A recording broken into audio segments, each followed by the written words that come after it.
मध्य प्रदेश में अगर किसी की निगाहें कहीं टिकी है तो वो है दतिया विधानसभा सीट पर होने वाले उपचुनाव पर। दतिया बाई इलेक्शन सबसे ज्यादा चर्चा और विवादों में है। साल 2023 में मध्य प्रदेश में विधानसभा चुनाव हुए थे। विधानसभा चुनाव में एक बड़ा झटका बीजेपी को तब लगा जब नरोत्तम मिश्रा अपनी विधानसभा सीट से चुनाव हार गए। कांग्रेस के राजेंद्र भारती ने विजय पताका लहराया। अब 2023 से 2026 पर आते हैं जब कांग्रेस को राजेंद्र भारती को झटका लगा। एक 20 साल पुराने कोऑपरेटिव बैंक से जुड़े मामले में राजेंद्र भारती को सजा हुई।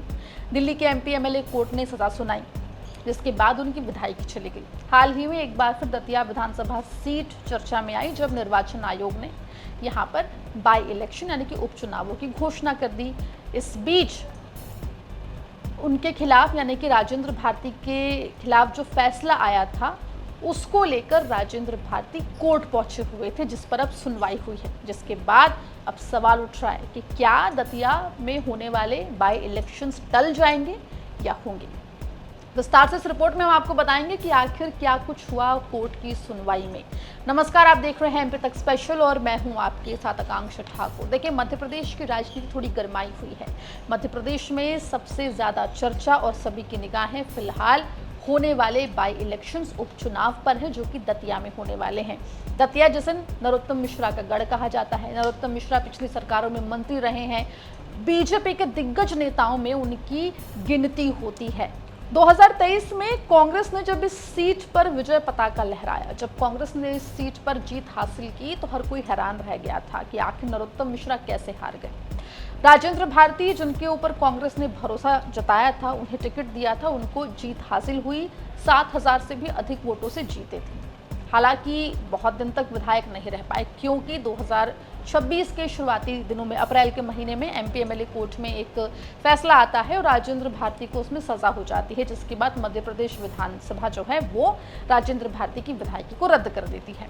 आपको बता दें कि एमपी एमएलए कोर्ट के द्वारा जो सजा मिली थी राजेंद्र भारती को, उसके खिलाफ राजेंद्र भारती ने दिल्ली हाई कोर्ट में याचिका लगाई थी, जिस पर बुधवार को सुनवाई हुई। कोर्ट में ये सुनवाई लगभग 1 घंटे तक चली।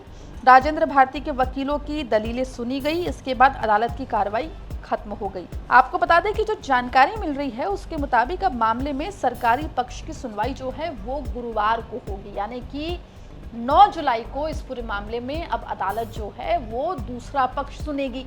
इसके अलावा आपको बता दें कि हाईकोर्ट ने केंद्रीय चुनाव आयोग को भी नोटिस जारी करके जवाब मांगा था।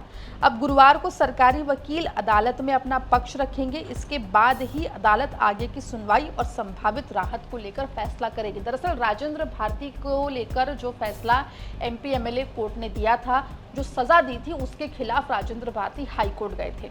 ऐसे में इस तमाम कोर्ट की प्रोसीडिंग के बीच में निर्वाचन आयोग की तरफ से क्योंकि दतिया बाई इलेक्शन की डेट्स आ गई हैं, ऐसे में अब सवाल उठ रहा है कि जब गुरुवार को सुनवाई होगी तो क्या कोर्ट फैसला सुनाएगा, और अगर कोर्ट फैसला राजेंद्र भारती के पक्ष में सुनाता है तो क्या दतिया में होने वाले बाई इलेक्शंस होंगे या नहीं होंगे।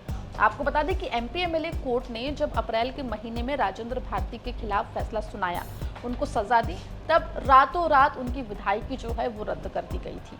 काफ़ी हंगामा राजधानी भोपाल में भी देखने को मिला था। और अब Rajendra Bharti MP MLA court के फैसले के खिलाफ जो है हाईकोर्ट गए हैं। ऐसे में अब सबकी निगाहें गुरुवार को टिकी हुई है।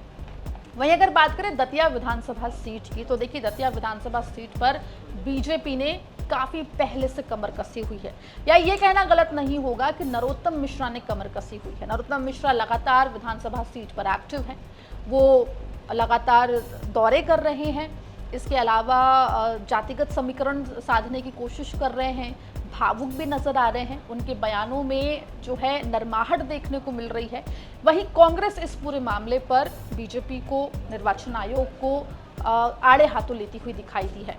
जहां एक तरफ निर्वाचन आयोग के द्वारा जब ये अनाउंसमेंट की गई कि दतिया में बाई इलेक्शंस होंगे, 30 जुलाई को वोटिंग होगी और 3 अगस्त को नतीजे आएंगे, इसके बाद कांग्रेस की पहली प्रतिक्रिया यही आई थी कि जल्दबाजी में चुनाव की जो है घोषणा की गई है।